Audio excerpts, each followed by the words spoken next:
Hi, good morning. My name is Melissa. I am right now would like to share to you a topic that most people or most people are wondering why when my grip or my body became so weak, when I had the droop, when the muscle of my face became weak, when my speech became slur. What is that? What's going on my body? Is it a stroke? Imagine yourself that you are sitting in the dining table with your friends or even at home, and all of a sudden, the fork or the knife that the person next beside you is holding is just dropped on his hands. You may not be suspecting it right away, but as soon as you see it's accompanied by a slur of speech and a facial droop, then you will suspect something is going on, and we call it stroke. Hi, good morning again. Melissa here. So, today I'm going to talk to you about what is a stroke. So, for the most part, people are asking and saying, what is that all about? So, what does it affect me, and what can I do if I know about it? So, I am sharing to you about stroke as the fourth leading cause of death in Canada, aside from breast cancer. So you have to watch this video, and then you may save lives today. Okay, stay tuned. Okay, let's know what is stroke.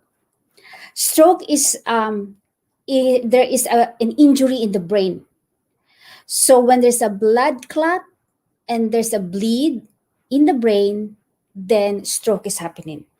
So I have there my felt fin. So I have this. If this is your brain, so then if there is like some interruption of blood vessels, so this is like a clot. So this is like one of your blood vessels here, and this like a clot here.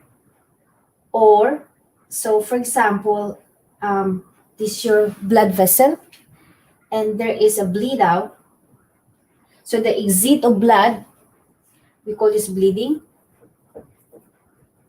and this is like a clot, then it's a stroke. Why? Because there is an injury that happens within the brain, within our brain or someone else's brain.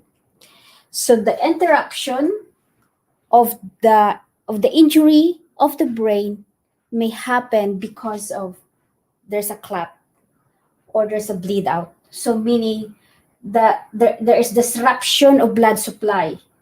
So the normal functioning of our brain is, of course, when it's all happen, when it's like, you're talking, you're walking, you're eating, the normal functioning, there's no clot, there's no bleeding, and all of a sudden it happens, then that's what we call stroke. So now, how do you know? How do you know? What are the signs and symptoms of this? Like, so for example, I say there is an acronym to that when you will remember if the patient is having stroke. So we always tell and inform our patient in the hospital, or when we assess our patient, this is what we call FAST as the acronym to identify. So this is the signs of stroke. It is a medical emergency, and you have to respond immediately because it's a time sensitive. So the acronym is FAST. AST. So AST is FAST is like you have to when you see in your patient the face is drooping, like the weakness. There's a weakness on, so the face like that, facial droop, facial drooping. The face has weakness on it, and it doesn't hold on anymore. Like, see, this is like the stroke part here. So this is like normal, and you can see the difference. Another one is the arms. So when you ask someone, can you raise your hands up? So when he's holding a fork or a knife, or in the kitchen, or something that he holds, and it's right away loses its strength. So when you ask to grip, he can't anymore. The hands is flaccid or weak, very weak. Then you're gonna say, whoa, something happened in your body. So this is what we call phase. Remember the acronym FAST, FAST. Can you see that? Okay, here. Maybe it's a little bit higher here. FAST, phase. Okay. And then you're gonna say the arms, the A. And then the speech, the S. And then the time sensitive. This is how you're gonna respond when someone had a stroke. Face, facial drooping. Arms. He cannot, he cannot raise it up. There's no strength. Speech. He's really like gurgle speech. Are you okay? Are you okay? Talk. Even if there's no food in the mouth or there's nothing, the mouth is empty. It's a slur speech. It's right away you're gonna think. Time sensitive. Call 911 because there are a lot of stroke that can be right away be given a medical emergency if you act within the time frame of 4.5 hours upon when the stroke happens. The doctor, the nurse in the hospital will give a clot busting drug through IV, and it's fast. And you will be amazed how this clot, remember I said, where's my eraser? So this clot will actually, so this clot, so if this is the hemisphere of the brain, right?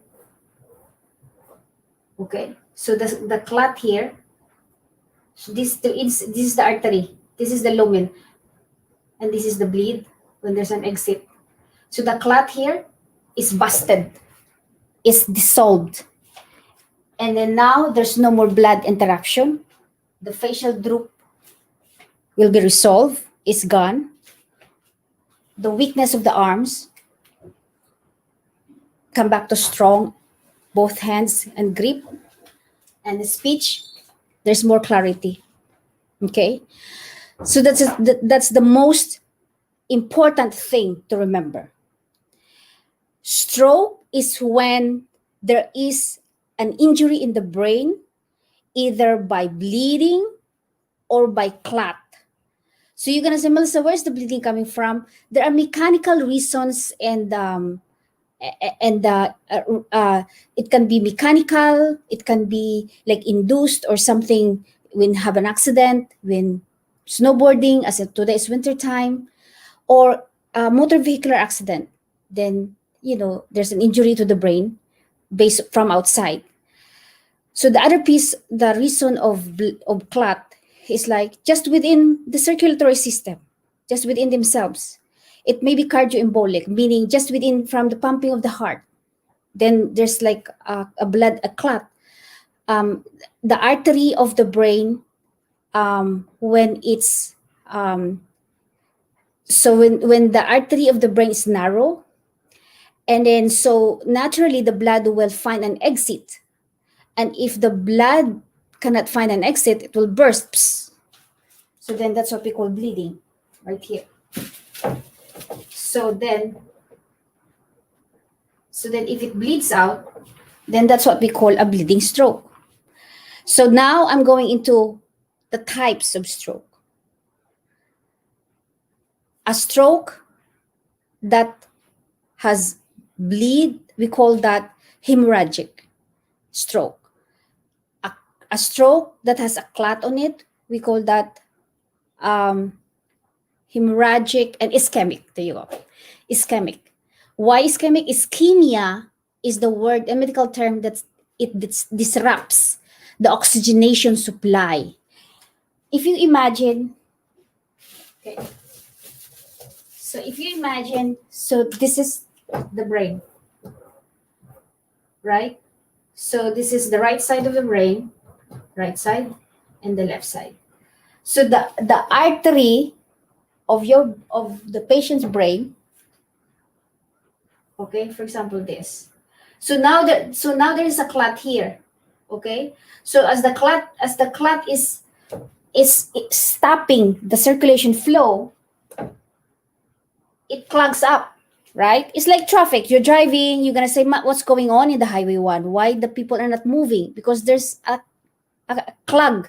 There is like interruption there. Someone had an accident, so the police has to, put some barricade and say, you're not allowed to pass. Okay, so it's the same thing when the clot when the clot is sitting here.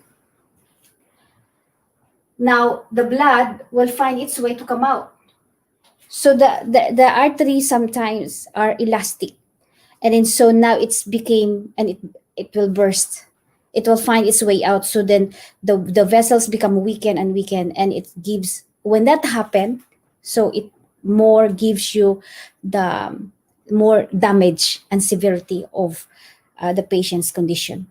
So that's when it bursts, we call that aneurysm. So again, stroke is an interruption of the blood supply. May it be coming from the bleed or coming from the clot. So there is injury happening in the brain. So that's what we call stroke. So again, how do I know if the patient is having stroke? So the acronym of FAST, F-A-S-T, like fast running. So that's FAST acronym, okay? Just remember that. Don't overthink about it.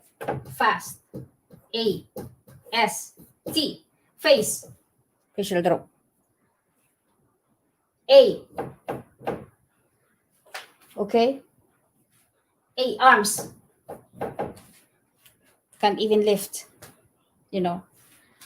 S, speech. Can you speak? Can you talk? Open your mouth. This like speech problem now. Garbled sounds, incomprehensible sounds. Can't articulate the words. Can't even say the name. And then T is times, and then T is time sensitive. Okay. So this is how you're gonna respond when you know someone having a stroke. To understand, so the next thing I'm gonna say is like, so now what I'm gonna do? So you call 911, of course, because of the time sensitive here. So the patient is brought to the hospital. So then when the patient is brought to the hospital, that's where you're gonna brace yourself for more information, and then what to do next, because the doctor will now bring the patient to a CT scan or MRI. So I hope that this video will help you. It's just like short and sweet. But if you got more questions, please let me know. I'm gonna continuing on to lecture on Friday as my next video about this topic. So now what? Now that the patient has having stroke, or for me who is healthy, what can I do to prevent the stroke to happen? Because really, if you have the injury in the brain, there's so many things happening around it. So, so the left hemisphere of the brain affects. So when you have the stroke, depending on the severity and how bad it is, so then our brain has two hemispheres. So I'm gonna say the right and the left. So the right, it's basically like when you are trying to, like the inside, and you're thinking that you don't have safety inside. When a patient has a stroke, no have safety inside. That's a classic example. When the left hemisphere of the brain is affected, spoken or language is affected. Cannot even articulate what he likes. He may say, I need a glass of water, or I want to go to the bathroom. He can't. And also the written language can't even write. And then also, there's scientific way of, like, doesn't know. So if today is when you say, if today is winter time, what will be the next season? Cannot articulate that anymore. So that alone are things that may be manifesting to the patient depending on the severity of the stroke. So I hope this video finds and helps you. So the only thing that you can remember out from everything I said is that stroke is an injury to the brain that it can bleed out or can have a clot on it. Now you have to remember the acronym name FAST. FAST. Face, arms, speech, and time sensitive. The time sensitive is very important because within 4.5 hours that a stroke happened, the doctor, within that window, the doctor can give a clot busting medication, and it will save lives. It will save the damages that this blood clot or bleed had happened in the brain. It will basically, the clot, with the clot busting, it will save his life. This will prevent more damages. So then I'd like to explain more. So then now you had called 911, the patient is in the hospital. So next video, I'm going to explain more what in understanding stroke. So now what's next? Stay tuned for the video of how you prevent, if you are a healthy individual right now, how you're going to prevent it, how you're going to make sure you're not going to have it, because it's a debilitating situation that you cannot enjoy most of the things that you want to do because of this weakness that occurred in the body. Thank you so much, guys, for watching, and I thank you for for tuning in, and I wish you a safe Monday, and take care. Bye bye for now.